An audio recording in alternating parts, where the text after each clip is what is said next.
Hello लोगोफोर, बे समाव नोंथांमोनजों मोनसे गोनां आयदानि सायाव सावरायलायनो लानाय जादों। बाहाय नोंथांमोनहा नुनो मोननाय जागोन जे जोंनि बर' लाइमोनफोरखौ बिटिआर एकर्डनि बादियै दफा बादियै माखासे मिलिटारि बिफानाव जिहेतु रिक्रुटमेन्ट होनो लानाय जादों एबा रिक्रुटमेन्ट होनो थाखाय प्रि रिक्रुटमेन्ट ट्रेनिं होगासिनो दङ। दा बेनि सायाव नोंथांमोनजों लोगोसे बाहाय सावरायनो नागिरदों। दा बे बाथ्राखौ लानानै गोबाङानो दान्थे बिदान्थे खालामनायखौ नुनो मोननाय जादों। दा बेहाय नुनो मोनगोन जोङो गोबां लाइमोनफ्रानो गोबां सेन्टारफोराव ट्रेनिं लागासिनो दं। दा बे बेलायाव गोबां सोंखारिलायनाय सोलिदों, जेरैहाय बेयो जेबो मुलाम्फा गोनां जानाय नङा। बेयो बर'फोरनि थाखायल' जुदि रिक्रुटमेन्ट होआबा गुबुनफोरनिजों लोगोसे जयैनो बा एसएससि बादियैनो जुदि बयनिबो थाखाय रिक्रुटमेन्ट होयोब्ला बेयाव बिथांमोनहा थांनानै लाब गैया एबा प्रि रिक्रुटमेन्ट ट्रेनिंखौ लाहैनानै लाब गैया। दा बे बाथ्राया दुखु मोनथाव। जेनेबा जों बेबादि जोंनि बर' लाइमोनफ्रा जिहेतु ओंखारबोदों आरो जेसेबां नाजाथाबदों, बिथांमोनहा गावसोर नागिरनायनि थालाव एबा गावसोरनि नांगौनि थाखाय एबा मोननांगौनि थाखायनो नागिरदों। दा बे बेलायाव बेबायदि बुंनानै होनानै गेजेर ससेनि माखासे गेजेरनि मानसिफ्रा गावसोरबो नागिरालाबा बेबायदि हेंथा होनाया मोजां जायाखै, बेखौ जों सोंखारिनांगोन।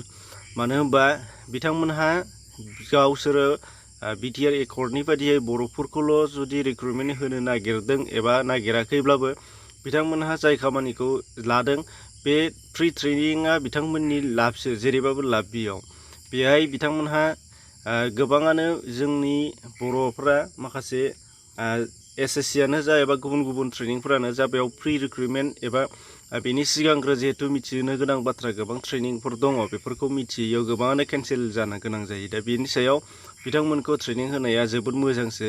दा बाहाय जुदि बिटिआर एकर्डनि दफा बादियैनो बर'फोरखौल' आलादायै खुंनाय जागोन, बेनि थाखाय जोबोद गोनां आरो जोबोद बाख्नायजाथाव। फारसेथिंजाय नाथाय जुदि बाहाय प्रि रिक्रुटमेन्ट होनायनि थांखियाव गासैबो जाथि हारि माहारिनि गेजेरावनो एसएससि बादि एसे हल खुंनाय जागोन, अब्लाबो बे बेलायावबो जुदि बेबायदि खुंमारोब्लाबो बर'फोरनि थाखाय जायफ्रा ट्रेनिं मोनदों बिथांमोननि थाखाय जोबोद लाब। बिथांमोना मानो होनबा बाहाय ट्रेनिङाव एबा रिक्रुटमेन्टआव जेसेबांनाखि मिथिनो गोनां बाथ्राफोर दङ बेफोरखौ बिथांमोना एडभान्स मिथिनानै थानाय जाबाय। दा बेखायनो बियो गासैबो बिथिंनि थाखाय जोबोर मोजांसो।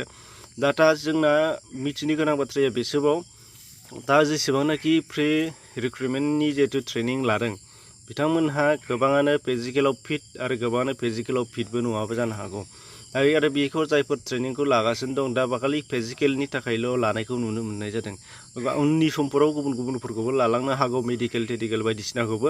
दा बेखौ जों मिथिथ'वा, नाथाय दासिम बे फिजिकेलनि थाखाय जिहेतु फिटनेस बेखौ खालामनायखौ नुनो मोननाय जादों। दा बिनि उनावहाय बुंनो नागिरनाया बे, जों आपिलसो खालामबावनांगौ गासैबो बिथांमोनखौ एबा बिटिआर सरकार एबा जायफ्रा बे ट्रेनिंनि बिबानखौ लागासिनो दं बिथांमोननिसिम जों आपिलसो खालामनांगौ रायजो राजानि जानानै। बिथांमोनखौ नेग्लेक्ट खालामनो नाङा।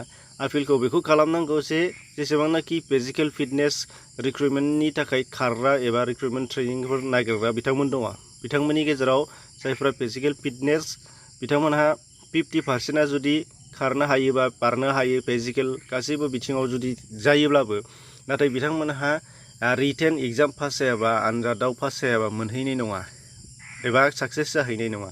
दा बेखायनो जोंनाव गोबाङानो आरो फिजिकेल फिटनेसआव थिग जाजोबनानै उनावहाय रिटेन एग्जामाव फेल जाहैयो आरो उनावहाय बेखौ फस्थायनो गोनां जायो। दा बेयाव एसएससियावनो गोबां जालांखांबाय। दा बेबायदि गोबां जानांनाय जोंनाव गोबां बर' लाइमोनफोर दङ। दा बेखायनो जों एपिल खालामनो थिननांगौआ बेहाय फिजिकेल फिटनेसनि प्रि रिक्रुटमेन्ट ट्रेनिंल' होआलाबानो जोंनि बे बर' लाइमोनफोरनि थाखाय रिटेन एग्जामनि थाखायबो कचिं सेन्टार बानायनानै कचिं होनांगौ, जाहाथे बैफोर रिटेन एग्जामावबो गोरलैयैनो पास जानो हायो। दा अब्लासो बे मोनसे रिक्रुटमेन्टनि थाखाय एबा बै बर' लाइमोनफोरनि थाखाय ट्रेनिं होनाया साक्सेसफुल जागोन। नङाबा फिजिकेल फिटनेसल' जानानै थानानै उनाव रिटेनाव गासैयावबो फेल जाहैजोबोबा बियो दुखुनांथाव बाथ्रा एबा बियो सरासनस्रा जेरैनो जेबो गैयि मिनिंलेसा अब्लासो जाहैगोन। दा बेखायनो जोङो रायजो राजानि जानानै बिथांमोननि ट्रेनिं लानायखौ जों नेग्लेक्ट खालामनाङा एबा जोङो नासयनो नाङा।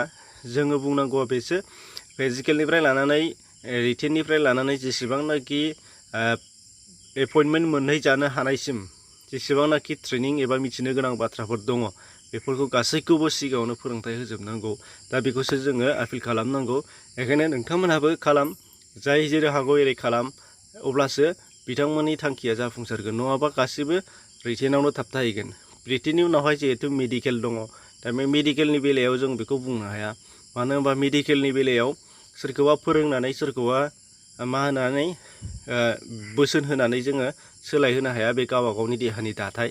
दा बेखायनो मेडिकेलनि बेलायाव आं जेखौ बुंला, नाथाय नैबे मोननै बेसाद जेरैजाय फिजिकेल फिटनेस जेखौ लागासिनो दं, बेनि उनावहाय रिटेन एग्जाम, बे रिटेननि थाखाय जोबोद गोनांथार जानानै दङ। दा बेखायनो बिनि थाखायबो कचिं बानायनाया जोबोद दरखार दङ एबा गोनांथि दङ।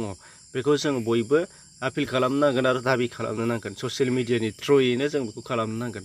दा बेखायनो बुंदों, नोंथांमोनहाबो बुंनानै हो, हायोबा शेयार खालाम, आरो नङाबा नोंथांमोनहानो गावबा गावबो बुंनानै होबानो जाबाय। एसेनोसै, गोजोन्थों।